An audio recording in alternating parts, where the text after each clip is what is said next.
family wata waxa weeyaan iyadii kii yaraa dhabtii bay ku haysaa cuntadii bay karinay qiiqii baa ku baxaya halkaas hebel ganac weynana waa dulaysta waa halka fadhiya TV halka waa boqorka cagaa halkaas u saartay ma loo socdana qaan gabadhaas waxa la yiraahdaa Farxiyo Cabsi habeen iyo maalin waxay shaashada u fadhisaa kaliya waa si fiican ii dhageysiya waxay shaashada u fadhisaa qoysas muslimiina oo isqaba kaliya oo Soomaaliyeed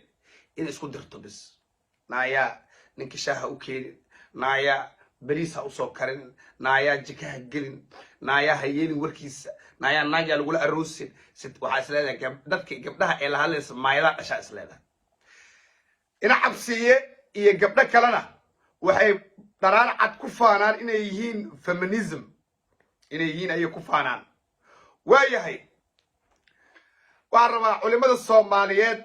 ee muslimiinta ah waxa feminism uu yahay waa sheegeen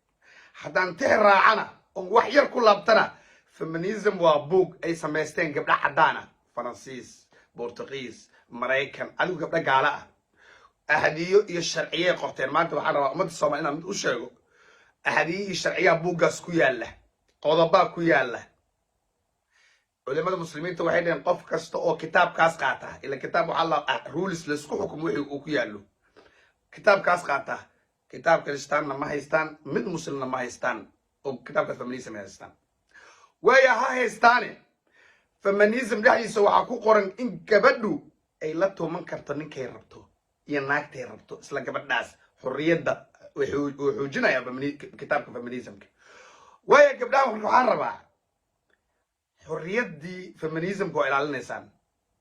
laakiin xorriyadii qofka gabadha muslimada ah ee gurigeedu ku faraxsan waxay ninkeedu u sameynayso xorriyadaas waa ka soo horjeedaan marka anaga aqligana ku gardaroonaysaan haddaad maqashid feminism waa laba qayb maanta gabdho xaliye siduu sheegay laga soo jijibiyey oo niman u xanaaqsiin xanaaqa nimanka iyo carada nimanka ay u qabaan darteed diintii la gashay marka diintii waa la nacay diintan nimankay u heelinaysaa diintan nimankay garab siisaa diintan marka nina loo xanaaqsaya diintii la galay ani waa fahmaya marka Europe iyo America loo badaya kuwana waa gaalo oo diinteena marra ka baxay aniguna aan garanayo oo Soomaali ah feminism ay aad marka iyadana nin la soo gaarin waxay diinta uga baxdaan nin dartiis caran nin darteed ay diinta uga baxday horta naagahan inta banaanka imaado naagay yaasan hadda gabadhan fiiri reerka qoyska gabadha raaliyada ah ee ahadiista nabiga lagu amaanay ayada waxay u taqaanaa qoyan ay u taqaanaa qoyan naag dhimatay oo bakhtisay u taqaanaa gabdha dhageysto gabdha wax ka qaata oo muslimiinta ay walaalaheena maanta midaan rabaa maskaxdooda inaan la sheekaysto iyadu waxay la sheekaystaa dareenkooda gabar la furay oo ciyaal xafaayad maanta ka bedelaysa iskuulka ligeed gelinaysa ay dareenkooda la sheekaysataa waana nugul yihiin inay raacdaanna waa nugul yihiin laakiin gabdhaas isla maskaxdooda ayaa maanta wax waxbaan weydiinayaa ilaa wax walba diinteena iyo dhaqankeena halis ku ah waa inaan ka hortagnaa maalin walba siyaasad kaliya inaan ka hadalna maaha waayo gabdhow soo dhawaada gabdhaha kale walaalihiin ee muslimiintana gaarsiiya gabar feminism sheegata ama xubin firfircoon ka ah ee hortiina timaadee idin dhahda sana yeelin su'aal maskaxiyada ana weydiinayaa weligiin ma aragteen gabar Soomaaliyeed ee isbitaal Digfeer taala mid garow ku yaala taala mid beedhab isbitaal ku yaala taala gabar Soomaaliyeed caawinaad u baahan oo duulkan feminism ka sheegto ay caawinayaan ma aragteen waa calaam su'aal waa su'aal gabdhaha muslimiinta weydiinaya waay weligiin ma aragteen gabar waxbarashadeeda reerka aysan awoodin oo tiimkan feminism ay caawinayaan dhahayaan waa gabar ma aragteen weligiin ma aragteen gabdhaha agoonta ee waalidiinteeda dhintaan ayagoo caawinaya ma aragteen maya weligiin ma aragteen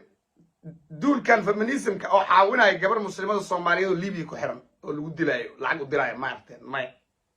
goormay ku caawiyaan gabar ma taqaanaa duulkan goormay ku caawiyaan ma taqaan markii ilaahay diintiisa aan xalaal aad ku raasaysid xalaal marka xalaal gashid maxaa cadeen hadalkaygu ah weligiin ma aragteen duulkan oo gabar tumanaysa dhahay naayaa xisho nolola kuu samaynayna ganacsiga kuu samaynayna ma aragteen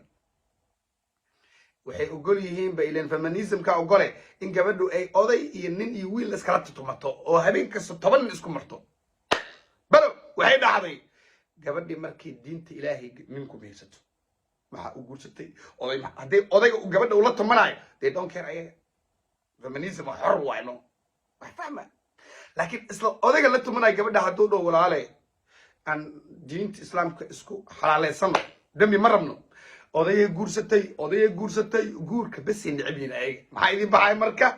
ilmaha idin baxo guurka bas ka soo horjeedaan haday qaba waayaanna markaad guursatid gabadhii hadana waxay u meerinayaan ninka ma soo daaha adina soo daah fiiri ninka ma jika haduu gal adina